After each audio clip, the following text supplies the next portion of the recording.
Boris, good to see you, bro. Kelly, likewise, bro. Always a pleasure to see you. Thank you for joining me today. Yeah. You know what I mean? What inspired the idea was when I first originally started writing my book, I envisioned it where I get all sorts of clientele that come in my chair, and I get to hear the most amazing stories from every individual person. And I feel like, you know, I interview people every day, all day, every 30 minutes. So the idea came about of being able to interview the everyday people of everyday life, and just finding the ordinary, beautiful people and finding out what they're unique and special in. Because we're all special and we're all talented in something.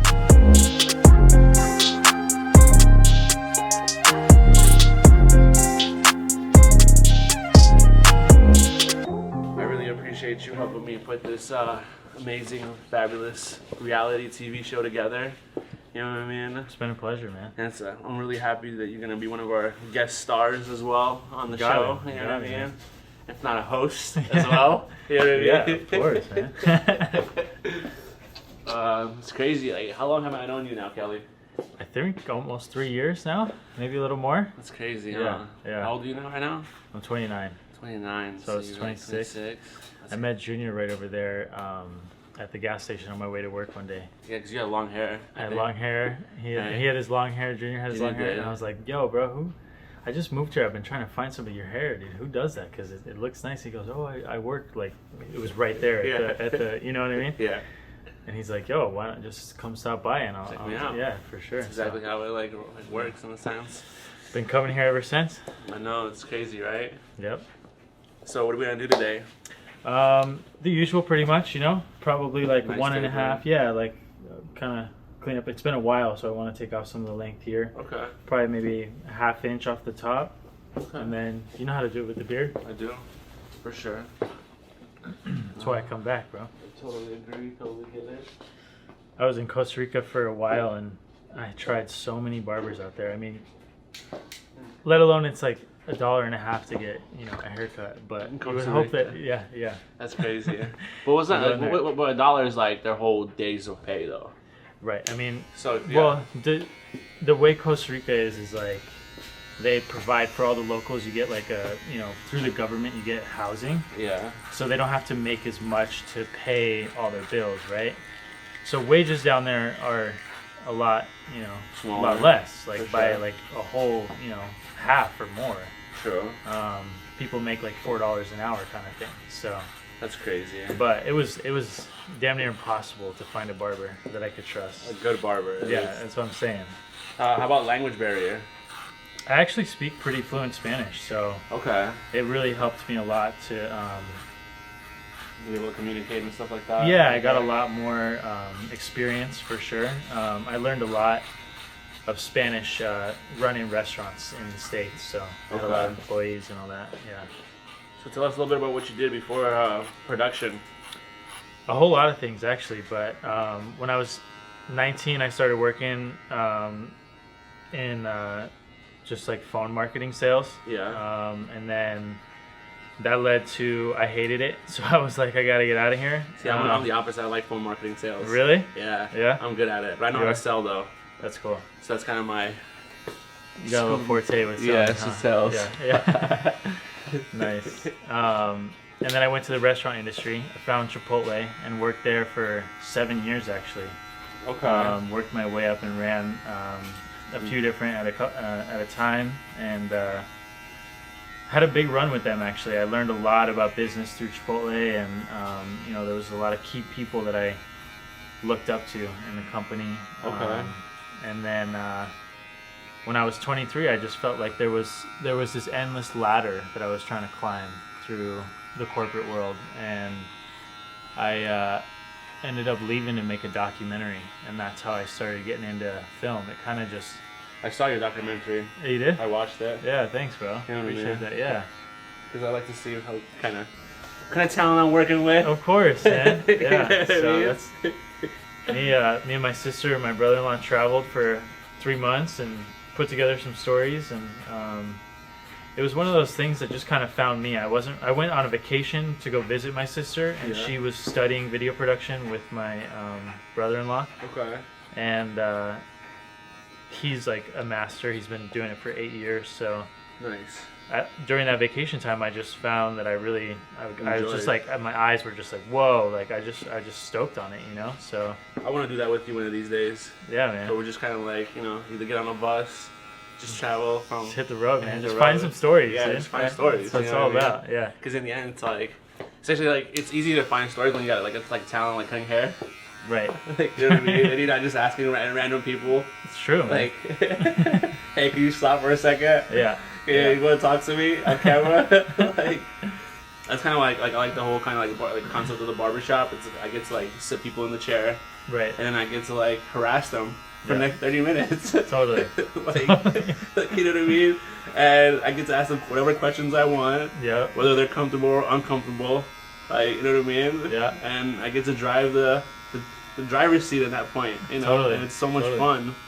Because you can definitely like see how people's reactions go from 0 to 100, Totally. you know? Yeah. Especially when they're in a barber chair. Oh yeah, it's the best. Stories for days, huh? Oh, 1000%. That's why we're filming it, right? Yeah. Yeah.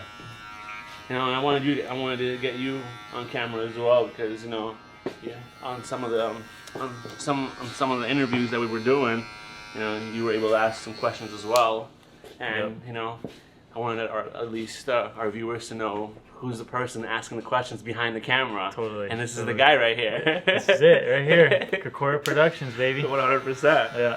So, what do you usually charge for something along the lines of either, let's start with the music video. Music video. You know, some simple 3 minute, 4 minute. It's $1,000 a minute per Okay. edited, minute. So if it was like a 3-minute song, it'd be like $3,000. Now that's Okay. just generally speaking. Yes. A lot of times I say to my clients, I just want to ground the vision first before we discuss the price, because sometimes videos can be simple or they might take 2 or 3 days to shoot, which turns out with a whole bunch of footage, and then it's a longer process. Think So through it, look through it, watch through it. it's a complicated question, but if someone asks me just generally, it's $1,000 for every minute of edited video. Okay. So And then now if somebody wanted to hire you on for like what we're doing, like a production, you know what I mean? Right. And you're filming, recording, on Editing, site every yeah, day kind of right, thing. right. What does something like that run somebody? it's a lot more expensive, to be honest, just because of the amount that goes into it. But it's really it's hard to say. It just depends. Once again, it depends on the vision. But if someone wanted to hire me to have like a whole series like this, Mhm. I'd probably work with them on some kind of package deal where it's it makes sense for them, because this kind of stuff can get very expensive. Oh, I know. I've seen guys that spend up to like $50,000 on their just YouTube channel. Yeah. Like, Yeah. you know what I mean? Yeah. So I know it can get expensive. And that's why I'm like, Yeah. I appreciate you, joining me on this journey. of Yeah, mine. man. Yeah. It's we talked about it in January. We were just gonna do a regular podcast. We Remember? were. You were telling me about your book My and book, everything. yeah. I just got back from Costa Rica, so I Yeah. came in for a fresh cut, or a fab cut. Try it. Yeah. And I remember you telling me like, yo, I'm free right now. I'm available. Right. You want to do something? Let's do it now. Yep. And I was like, damn, I'm not done with my book yet. And I was like, you know what? And it's kind of like how I look at opportunity. When opportunity finds you, you run with it and you take it and you grab it and you go with it. Totally. Like, I saw this opportunity and I kind of had to change the direction of the vision in a sense. Right. And I went from just like having an idea of us sitting down talking to us like, hands-on, Yeah. me cutting your hair, having a conversation. Right. And just kind of made it a little bit more different and Yeah. kind of made it a little more fun. Yeah, you had to adjust to where you were at. You Exactly. were probably thinking podcast after the book was published, and Yep. maybe after you took a little bit of a step back from the barbershop and had a little more time, but instead you wiggled it and you brought it into the barbershop, which I did. it's creative, bro. It's creative. It's like, why not? You know what I mean? Yeah. So what was, what I'm sure, we've talked about this obviously, but in terms of like for you, where did the idea really stem from? So the idea, so where did the idea stem from? So with me, the idea came from like just talking to my clients all the time. Yeah. And I'm like, and then I watch a lot of the, reality, like the reality shows or the podcast or the interviews with certain people with guest stars, right? And I'm just like, dude, I do this every day. Yeah. Like all day, and it's just like the only difference is that I'm not recording my conversations, but these guys are. Right. And I'm just like, why not just like do it? And that's kind of like where I was at. I was just like, you know what? It's like just do it. Yeah. It's like go see what happens. You know what I mean? Right. It's like you never know. And I truly like I had a client one time tell me a long time ago, and this was my dad's client. He told me this is what he taught me. He was like, in today's time, content is commodity. Yeah. He goes, if you don't have content, you're a nobody. Totally, man. So, anybody that has like a camera and they can just go out and shoot something, I definitely recommend them doing it and not sitting around. Because you know what? There's an audience for anything you do out there. 100%. Like, you know what I mean? If it's not the audience that you're looking for now, it'll be the audience that'll find you tomorrow. Yeah. You know what I mean? So don't judge yourself too harshly on what you're doing. You know what I mean? Just keep constantly creating and allow the magic to kind of happen. Yeah, man. I mean, it took me a long time to really start releasing stuff because I practiced for 4.5 years before I actually went fully professional with video production. No, I believe for it. the first 2 years, I was scared to release shit. I was like, it's not good enough. I'm an artist, so. True. 1 second.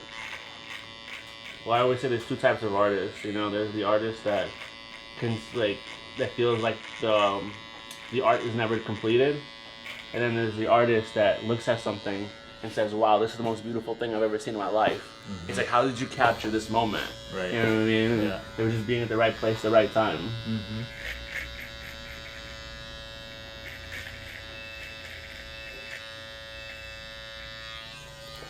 I'm kind of a perfectionist, and so I had to lose some of that perfectionism just to be bold enough to all right, it doesn't have to be perfect.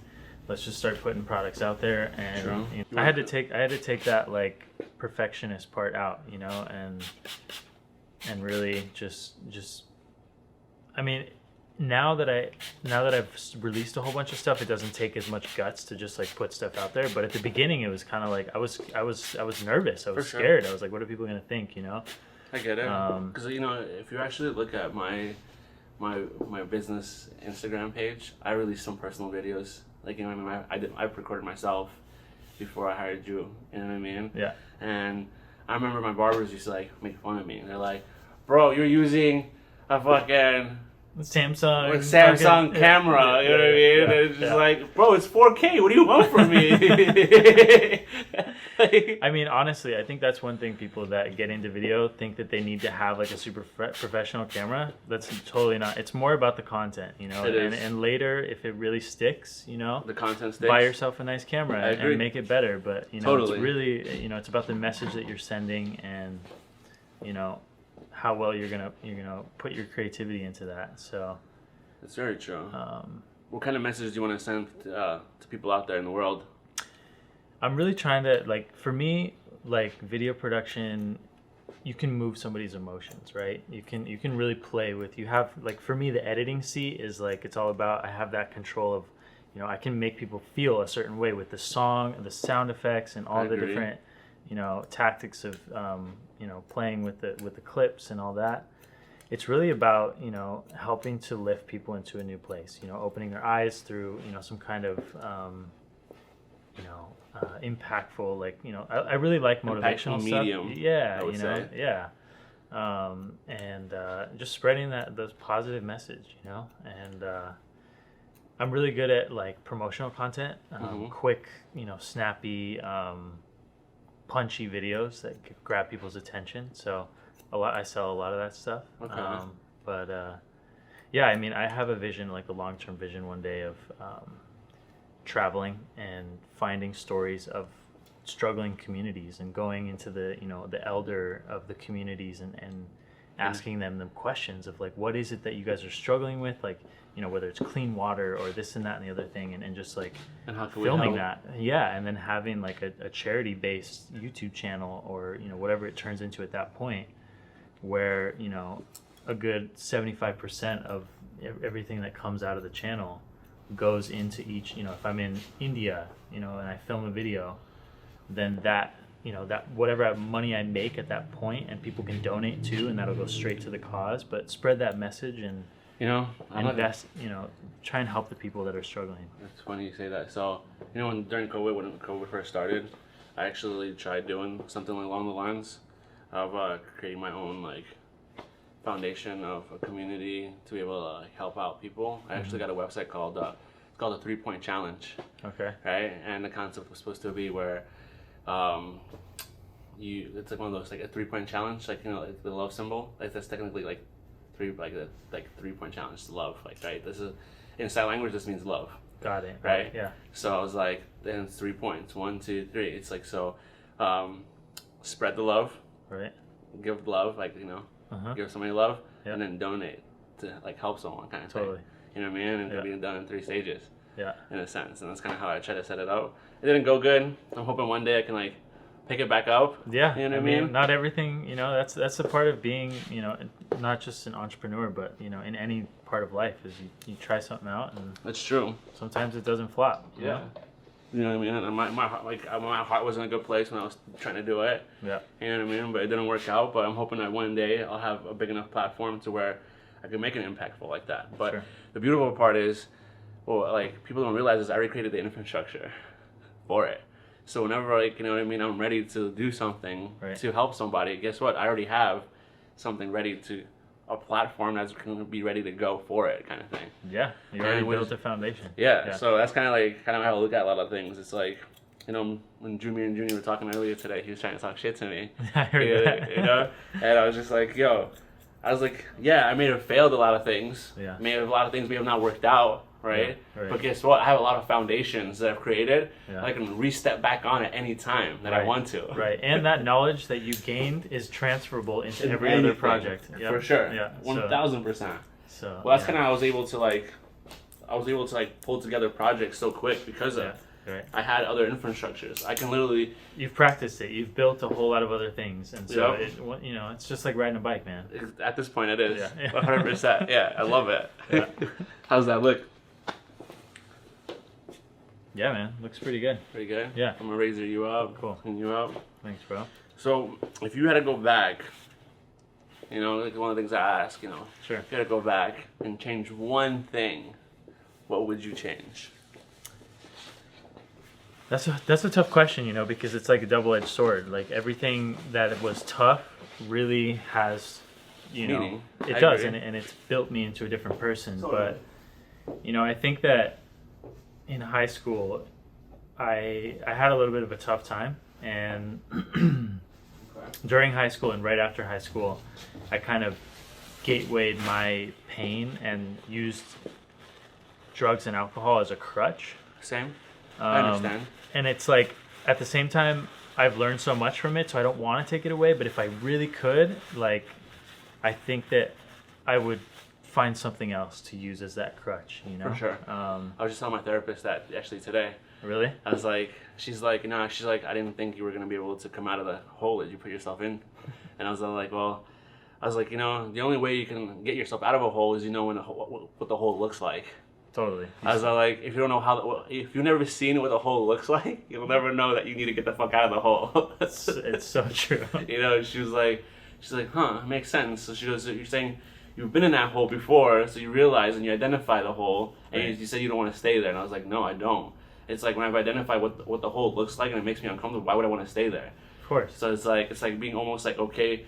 And then honestly, one thing that I've learned through the process of like finding a different kind of vice and learning how to cope with certain things is like people use because they want to be comfortable with what they're uncomfortable with. Totally. And that's the part I had to really be really dive deep to understand like I was using to be okay with where I was at when I wasn't okay with where I was at. Totally. You know what I mean? And like diving yourself into a substance, you're just allowing yourself to be there longer when you're not happy. Yeah. And that's the crazy thing. Yeah. You know? Yeah. So I think that if I could find something different than alcohol to rely on, social well-being, I would consider changing it. For sure. I know that it's happened for a reason that way, and that I'm going through this process of, releasing alcohol from my habitual being. Mm-hmm. And so it's like I would take it back, but at the same time, I don't know, because I don't know what the other thing, it's going to be something else that's hard to exchange. I don't know what else that would be. See, for me, it was marijuana. I'm not gonna lie. Yeah. I love my marijuana. Yeah. Like, that's the one thing I definitely do enjoy. Totally. Some people will agree, some people won't agree, but it's just one thing that's kind of kept me on a calm, narrow path.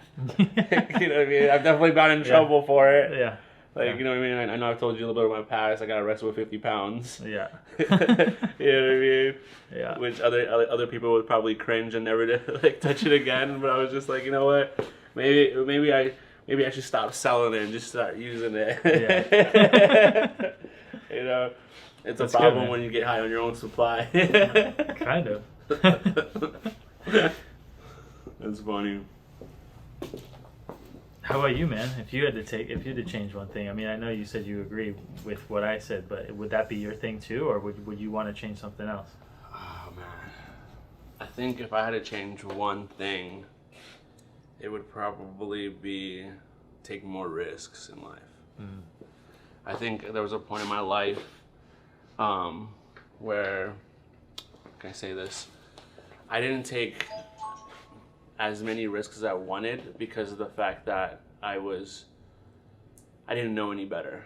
Mm-hmm. You know what I mean? And the people that were around me were too scared to take a risk for themselves, and they were kind of telling me to do the same, in a sense. Yeah. Because that's where they were at.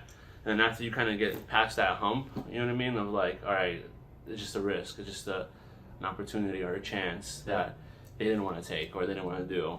You know what I mean? And you take it for yourself and you kind of have a different experience in it. Sure. And it's a different outlook. Yeah. I think especially when we're younger, but just in general, we tend to believe what other people say a lot. 100%. And especially when we're younger, we're like, we take a lot of people's word for it, especially our inner circles. Mm-hmm. If somebody says something, we're like, oh yeah, then that must be it. You know?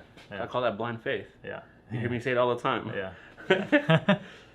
Blind faith is what I call it. That's what a lot of foreigners have, is blind faith, and especially in big family communities. Mm-hmm. Like, you know what I mean? Especially where you're taught like, because like I was taught like, I grew up in a family where like, you have kids, right? And then they're like, you have kids, and then your grandparents will take care of the kids while you go to work, while you take care of the grandparents, while the grandparents take care of the kids. Right. And that was the kind of dynamic that I grew up in. Yeah. Like, you know it's what I good mean? Support. It's great support, right? Mm-hmm. But what happens when you're not trying to have any kids?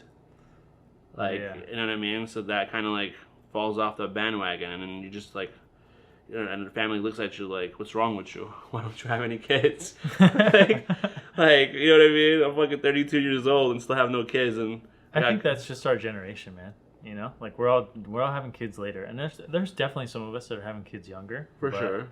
Not quite as much, It's I agree. It's things are changing, Totally. Also, I think the world's very populated right now, so our generation, we're kind of. I think that spiritually we're just built to try and protect the planet a little bit, and 5 kids is a lot, man. Fuck yeah, it is.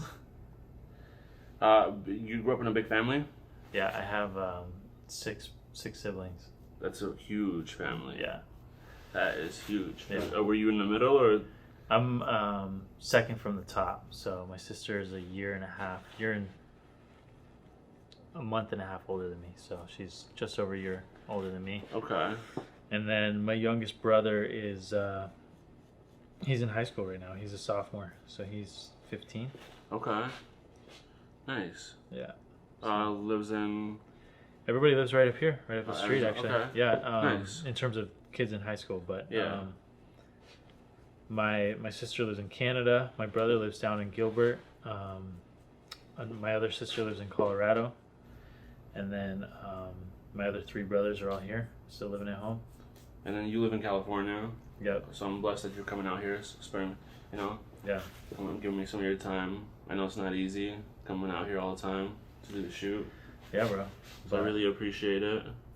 No problem, dude. It's easy when it's, something that I really believe in and something that I really stand behind the message, For sure. So did you think, like, when we first started shooting, did you think, like, it was going to turn out the way it did? It evolved, it changed quite a bit. I didn't know, just like any other project that you really start, but, it's fun to be really connected with the creative side of it, For sure. That's why I like what I do a lot, is because I can work with, 1 or 2 other creators that are, have control of the vision, and then we get to kind of dial that in and go with it, So Yeah. it's been fun, man. I've been enjoying the process for sure. We have, I think, like 12 episodes already put together that we're almost ready to release. So That's by true. the time people watch this, it'll already be, probably a month into the show. Yeah. Well, I was hoping that with, like, I told you, like, the first videos I'm gonna drop. Probably want to drop yours with that first week. Okay. Yeah, we can do that. Just so that we introduced all the characters, and Yeah, since you're one of the characters, in the production, for sure, man. Yeah, that makes sense, actually. be a lot of fun. Totally. And get you a hot towel and stuff like that. Appreciate it, bro. And do you see yourself doing anything different 5 years from now? No, I really, like I said, I wanna go travel more, which is a big part of why I chose this job. Mm-hmm. Is because I see, it's possible to just make money and work all over the world. So, in terms of video production, Mm-hmm. definitely different projects, but I'm sticking.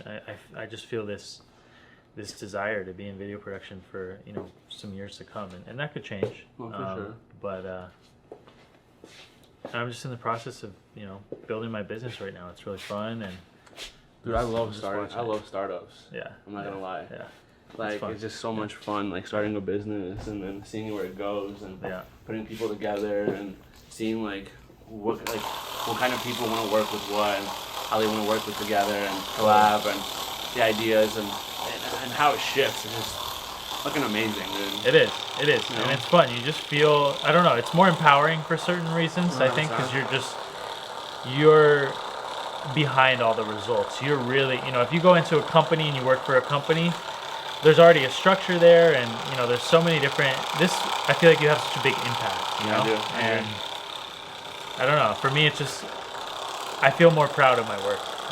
For sure.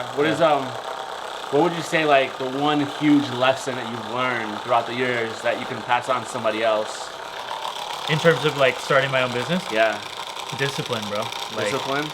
because there's not that structure there, it's like, and this might be different for certain people, but like for me, having that discipline of like setting my own structure, to really get things done. I totally agree, because honestly, like, people don't realize when you're a business owner, you don't have some, like, the difference between a business owner and an employee is that the business owner has to keep himself accountable for himself. 100%, dude. He doesn't have anybody else holding him accountable. You could just chill after Yeah. like 1 p.m. every day if you If wanted you want to. Yeah, right? I agree. But at the Yeah. same time, like, I'm sorry to say this, but it was like, the way I look at it is like, this is why my marriage doesn't work out. I want to say this, and I hate to say this on camera, but I'm gonna say it anyways. But it's because you don't go into relationship. I see relationships as a business transaction. The second one feels like they don't have to do something in that relationship. Sure. It's like it's no longer avoided. Like it's no longer like a contract that could be like it's like almost like it's almost like an avoided contract because you didn't fulfill your obligation within the contract. Sure. In a sense. I see what you're saying. And I kind of look at relationships like that. You know what I mean? The second you stop putting out what you were giving in the beginning and you start pulling back, you know what I mean? Yeah. You're no longer, you're holding yourself accountable for what you put in the beginning. Totally. You're thinking, I already put in the work, I don't have to put in any more work. It's like, it doesn't work that way. Yeah. You know what I mean? I It's see, like, I see where you're coming it's from. like, it has to be constant work, it has to be constant, like, you know. Right. How's that look? Man, it looks great. Yeah, dude. Awesome. Oh yeah. Going Thank out you. tonight? No, man. Long No. day. Long Just day. cruising. Hell yeah. Well, I appreciate you joining me today Yeah, to man. shoot this video. Like always a pleasure, It is. you know. Good to see you, man. Likewise. Happy Thanksgiving. Likewise. I can't wait to like see where this kind of unfolds and Yeah, goes man. to. I'm excited to put it all together. I mean, like I said, I'm already probably 2/3 of the way through all the content that we've already pushed. So That's crazy. I can't believe we put a lot of content together in We such a have. small time. we have. That's the So, crazy thing. I know. I'm excited. Cool, I'm man. hella excited. Right on, bro. Let's do it. Thank you. Thank you guys for watching Fabulous Reality, and I hope you guys stay tuned for the next episode. What you been about? All the time we spent apart, they got me healing now. Yeah, if I think about it, I just write it down. Fuck their thoughts, man, that shit'll never